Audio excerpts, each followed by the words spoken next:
बलूचिस्तान के मुतअद्दिद अजला में आज मौसम शदीद गर्म रहेगा, जबकि सूबे के चंद मकामात पर बारिश का भी इम्कान है। मज़ीद तफसीलात बतानी है कोयटा में मौजूद हमारी नुमाइंदा आयशा इमरान।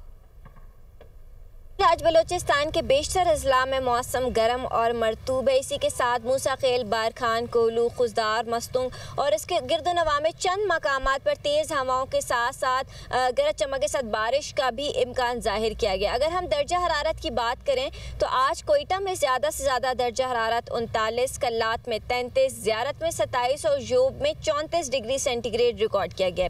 जबकि सिब्बी और तुरबत में आज ज़्यादा से ज़्यादा दर्जा हरारत 40, गवादर में 33 और जीवनी में 34 डिग्री सेंटीग्रेड रिकॉर्ड किया गया। अगर हम बात करें सूबे के दारुल हुकूमत कोयटा की तो यहाँ पर गर्मी की शिद्दत जो है वो बरकरार है और इसी के साथ कैस्को की जानिब से एलानिया और गैर एलानिया लोड शेडिंग की वजह से शहरी जो है वो कर्बनाक सूरत हाल में मुब्तला हो चुके हैं और शहरियों का हुकूमत से मुतालबा है कि बिजली की जो लोड शेडिंग है उस पर काबू पाया जाए ताकि शहरियों को कुछ रिलीफ फराहम हो सके। जी।